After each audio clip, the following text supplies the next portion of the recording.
Aryan invasion theory को लेकर कई दशकों से बहस जो है वो चलती आ रही है। कोई कहता है कि भारत के मूल निवासी भारत के थे ही नहीं, वो बाहर से आए थे और उन्होंने यहाँ की सभ्यता नष्ट की और फिर वो यही बस गए और आगे जाकर उन्होंने ही भारत में वेदों की रचना की, संस्कृत जैसी भाषा भारत को दी। और थोड़ा स्पष्ट रूप से बताया जाए तो अंग्रेजों ने और भारत के कुछ वामपंथी इतिहासकारों का ये कहना है कि हम भारतीय जिन वेदों पुराणों पर संस्कृत भाषा पर गर्व करते हैं वो दरअसल भारत की है ही नहीं, वो यूरोपियन लोगों की देन है। यही जो दावा है वो कितना गलत है और कितना तथ्यहीन है, यही मैं आपको आज के एपिसोड में बताने वाला हूँ। और ये साबित करने के लिए सैकड़ों सबूत है जिस पर 1 घंटे का वीडियो भी बन सकता है, लेकिन इस वीडियो को छोटा रखने के लिए मैं आपको वही 5 सबूत दिखाऊंगा जो उत्तर प्रदेश के सिनोली में मिले थे। मुझे पता है कि सिनोली के बारे में आपने कई सारे वीडियोस देखे होंगे, लेकिन इस वीडियो में मैं आपको वही 5 मुद्दे बताने वाला हूँ जिनके बारे में ज्यादा बातें नहीं की जाती।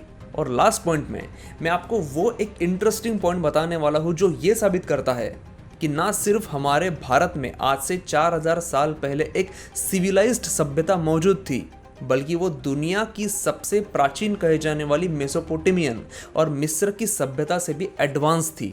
और वही चीज़ इस बात का भी प्रमाण है कि महाभारत कोई काल्पनिक कहानी नहीं थी, बल्कि हमारा इतिहास था। तो वीडियो को आखिर तक जरूर देखिए। अब सिनोली में जो बरियल्स मिले थे, उन बरियल्स को लेकर काफी सारे लोग एक ही मुद्दा उठा रहे थे कि यहाँ पर डेड बॉडीज को दफन किया गया था। और अगर ऐसा है तो फिर ये लोग भारत के मूल निवासी कैसे हुए और हम इस सभ्यता को महाभारत के साथ कैसे जोड़ सकते हैं। लेकिन ये बात भी सच है कि ऐसा दावा जो लोग कर रहे हैं वो वही लोग हैं जो हमारे प्राचीन वेदों के बारे में, खासकर ऋग्वेद के बारे में नहीं जानते। यहाँ पर जितनी भी बरियल साइट्स मिली है उनका स्टडी करने पर, उनके साथ जो चीज मिली है उनकी स्टडी करने पर यह बात पता चली है कि उनको सिर्फ दफनाया नहीं गया था, बल्कि वैदिक परंपरा के अनुसार उनका अंतिम संस्कार किया गया था, ठीक उसी तरह जैसा ऋग्वेद में लिखा गया था। यहाँ के एक बरियल चेंबर के एक मटके में दही के अंश मिले थे और इसी दही के अंश ने आगे चलकर ये साबित कर दिया कि यह दफनाए गए लोगों का वैदिक परंपरा के अनुसार ही अंतिम संस्कार किया गया था। हमारे ऋग्वेद के एक सूक्त में इस पूरी विधि को विस्तार से बताया गया है कि कैसे इसमें पहले मृत व्यक्ति को लिटाया जाता था, उसके पास एक मटके में वो दही रखते थे जिसे ऋग्वेद में अमीक्षा कहा गया है। ये भी बताया गया है कि मृत व्यक्ति के पास सोमरस भी रखा जाता था और फिर बाद में यमराज से प्रार्थना की जाती थी कि आप आइए और इन्हें ले जाइए। वैदिक काल में 2 तरह के अंतिम संस्कार की प्रथा इस्तेमाल होती थी। वो लोग मृत व्यक्ति को दफनाते भी थे, जैसा मैंने पहले बताया था, और वो उन्हें जलाते भी थे। और एक तीसरी प्रथा भी थी, सिंबॉलिक क्रिमेशन की, जिसमें अगर मृत व्यक्ति का शरीर किसी कारणवश नहीं मिला हो तो उसके शरीर को बरियल साइट पर लाए बिना ही उसका अंतिम संस्कार किया जाता था। चलो ये बात तो कंफर्म हो चुकी थी कि यहाँ रहने वाले लोग अंतिम संस्कार करने के लिए किसी बाहर की प्रथा का इस्तेमाल नहीं कर रहे थे, लेकिन फिर भी इस सभ्यता के लोग भारत के मूल निवासी ही थे। इस बात का साइंटिफिक प्रूफ ढूंढने के लिए हिस्टोरियंस के पास एक ही ऑप्शन था, यहाँ मिले स्केलेटन के डीएनए का परीक्षण करना। इसलिए यहाँ के बरियल नंबर 10 में मिले स्केलेटन के डीएनए की स्टडी की गई और इस स्टडी रिपोर्ट में कई सारे चौंकाने वाले खुलासे हुए। स्केलेटन के फिजिकल ऑब्जर्वेशन से ये बात तो पहले ही साबित हो चुकी थी कि ये स्केलेटन एक फीमेल का था। बाद में स्केलेटन के पेट्रियस बोन और टूथ सैंपल के डीएनए की स्टडी से उस महिला की उम्र भी पता चली और ये भी पता चला कि इस सभ्यता के लोगों की एंसेस्ट्री भारत के बाहर के किसी भी सभ्यता से मैच नहीं होती है।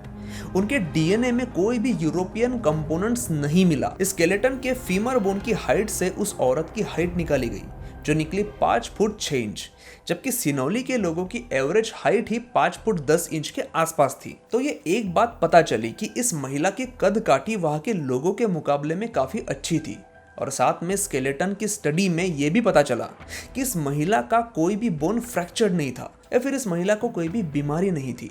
मतलब इसके काफी चांसेस थे कि इस महिला की मौत नेचुरल कॉज से नहीं हुई थी, जो इस बात की ओर इशारा कर रहा था कि इस महिला की मौत युद्ध के दौरान हुई हो। यह दावा करने के पीछे सबसे बड़ा एक और रीजन ये भी था कि इस महिला के बरियल के पास भी तलवारें मिली और एक धनुष भी। तलवार तो काफी अच्छी हालत में थी, रिकॉग्नाइजेबल कंडीशन में थी, लेकिन धनुष जो था वो पूरी तरह से गल चुका था। लेकिन उसका जो निशान था वो ये साबित करने के लिए काफी था कि वो एक धनुष था। तो स्केलेटन की स्टडी में न सिर्फ ये बात साबित हुई कि वो महिला भारत की मूल निवासी थी, बल्कि वो महिला एक वॉरियर भी थी। मतलब आज से 4000 साल पहले औरतें भी युद्ध के मैदान में हथियारों के साथ उतरती थी। सिनोली के बरियल नंबर 5 में भी कई सारे मिट्टी के बर्तन और उसके साथ तलवारें मिली थी। और जैसा कि हमने पिछले पॉइंट में देखा, सिर्फ पुरुष ही नहीं बल्कि महिलाओं के कंकालों के पास भी तलवारें मिली थी। तो इसका मतलब तो साफ था कि सभ्यता से जुड़े लोग युद्ध कला में निपुण थे। लेकिन इसके बावजूद ये बात साबित करने के लिए इतिहासकारों को काफी परेशानी हुई, क्योंकि सैकड़ों सालों से वामपंथी इतिहासकारों ने एक ही बात बार बार कही थी कि भारत के मूल निवासी तो एकदम पिछड़े लोग थे, उन्हें तो कुछ पता ही नहीं था। वो तो बाहर से आने वाले आर्यों का हम पर एहसान है कि उन्होंने हमें सिविलाइज्ड तरीके से रहना सिखाया, लड़ना सिखाया। तो ऐसे में भारत की किसी 4000 साल पुरानी सभ्यता के पास तलवारें कैसे हो सकती है? और अगर होगी भी तो वो लड़ाई करने वाली तलवारें नहीं थी, वो तो बस खिलौने थे जिनका इस्तेमाल कभी युद्ध में किया ही नहीं गया। और इसके पीछे उन्होंने ये कारण दिया कि यहाँ मिली तलवारें ऐसी थी जिन्हें आसानी से हाथ में पकड़ा नहीं जा सकता था और उनसे युद्ध करना तो लगभग नामुमकिन था, क्योंकि इन तलवारों का जो हिल्ड होता है, मतलब तलवार को हाथ से पकड़ने वाला जो हिस्सा होता है, वो गायब था। इसीलिए फिर से एक बार कई सारे सवाल उठने लगे और ये साबित करने की कोशिश की गई कि ये तलवारें सिर्फ सिंबोलिज्म के तौर पर, सिर्फ ऑफरिंग के तौर पर ही उन बरियल्स के साथ रखी गई थी। ये युद्ध में इस्तेमाल करने वाली तलवारें नहीं थी और जिन लोगों के साथ इन्हें दफनाया गया था वो लोग योद्धा नहीं थे। लेकिन वो कहता है ना कि देर से ही सही लेकिन सच्चाई सामने आ ही जाती है। यहाँ पर एक तलवार ऐसी मिल ही गई जिसका हिल्ट अच्छी हालत में था, और वो इसीलिए क्योंकि तलवार पकड़ने का जो हिस्सा होता है उस हिस्से पर तांबे की तार लिपटी हुई थी और इसीलिए वो हिस्सा सही सलामत बच गया था। इन तलवारों का बारीकी से अभ्यास करने पर यह बात भी सामने आई कि ये जो तलवारें हैं ये साधारण तलवारें बिल्कुल नहीं है। इन तलवारों को ऐसे डिजाइन किया गया था ताकि इनकी इफिशियंसी और बढ़ जाए। इन तलवारों का जो बीच का हिस्सा था, जिसे मेडियल रिज कहते हैं, वो ऊपर उभरा हुआ था और ऐसी तलवारें इससे पहले प्राचीन मेसोपोटामिया की सभ्यता से मिल चुकी थी। और ऐसी तलवारें मामूली इंसानों के कुछ काम की नहीं थी। ऐसी तलवारें सिर्फ योद्धा ही इस्तेमाल कर सकते थे, क्योंकि वो तलवारें काफी घातक होती थी। इस तलवार के मिलने से इतिहासकारों को ये बात साबित करना काफी आसान हुआ कि बरियल्स में जिन लोगों को गाड़ा गया था वो कोई मामूली लोग नहीं थे बल्कि योद्धा ही थे, और उनके पास मिली तलवारें युद्ध में इस्तेमाल करने वाली तलवारें ही थी। और इनमें से कुछ बरियल्स में तो कुछ तलवारें ऐसी पोजीशंस में रखी हुई थी जैसे किसी योद्धा के मरने के बाद उन्हें सम्मान देने के लिए रखी जाती है। सिनोली में हुए एक्सकेवेशन में ये जो रथ मिला था, इसके बारे में आप सब लोगों को पता है, इसीलिए मैं इसकी खोज के बारे में ज़्यादा बात नहीं करूंगा। मैं आपको इस रथ के बारे में वो फैक्ट्स बताऊंगा जिसके बारे में ज़्यादा बताया नहीं गया।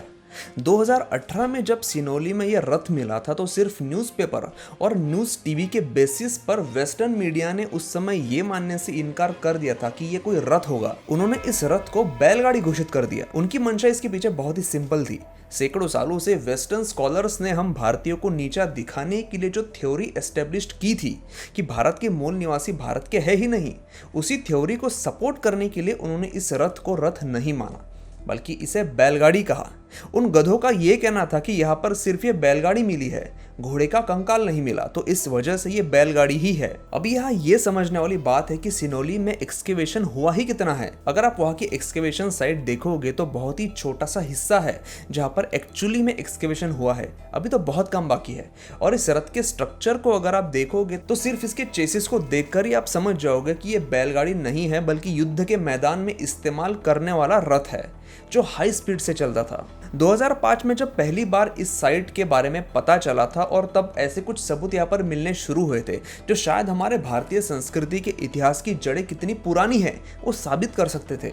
लेकिन उस वक्त ना जाने क्यों, लेकिन उस वक्त की सरकार ने इस रिसर्च को रोक दिया था। और फिर बाद में 2018 में फिर से एक बार यह एक्सकेवेशन शुरू हुआ और बाद में यहाँ पर जो मिला उसके बारे में तो पूरा भारत जानता ही है। लेकिन बीच के वर्षों में इस साइट का बहुत नुकसान हुआ है। सिनोली के इस साइट की अहमियत जानते हुए भी आसपास के लोगों ने यहाँ सोने की खोज में यहाँ के कई टीलों को बर्बाद कर दिया। तो ऐसा भी हो सकता है कि जिन चीज़ों से हमें हमारे स्वर्ण इतिहास के बारे में काफ़ी महत्वपूर्ण जानकारी मिल सकती थी वो चीज़ अब वहाँ है ही नहीं। एक और बात, अगर आप में से कुछ लोगों को पता होगा कि 2005 में उस समय की सरकार ने इस खोज को क्यों रोक दिया था, तो आप मुझे कमेंट सेक्शन में जरूर बताइए। इस सवाल का जवाब मुझे पता है, लेकिन वो शायद कुछ लोगों को पसंद नहीं आएगा, तो आप प्लीज कमेंट सेक्शन में जरूर बताइए। पिछले 18 सालों में अगर देखा जाए तो सिनोली की जमीन में जो इतिहास दबा है उसकी सिर्फ एक परत ही खोली गई है। अभी भी बहुत सारी चीजें यहाँ पर जमीन के नीचे दबी हुई है जो वामपंथियों का मुंह बंद करा सकती है। और चलो ये भी माना कि साइंस उन्हीं बातों पर विश्वास करता है जिनके सबूत आंखों के सामने होते हैं, तो जरा सोच के देखिए कि सिनोली में अगर ये हिल्ट वाली तलवार नहीं मिलती तो क्या होता।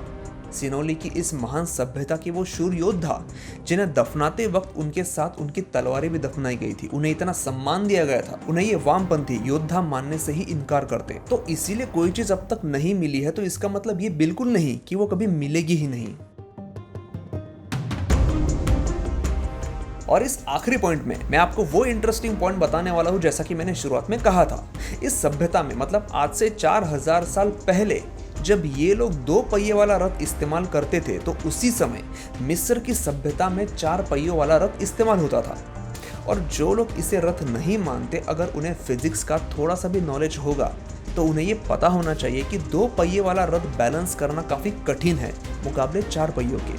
तो इस हिसाब से भारतीय सभ्यता इस टेक्नोलॉजी में भी दुनिया के आगे थी। और अगर वो ये 2 पहिए वाला रथ इस्तेमाल कर सकते थे, तो इस 2 पहियों से 4 पहियों वाला रथ बनाना उनके लिए कुछ मुश्किल काम नहीं था।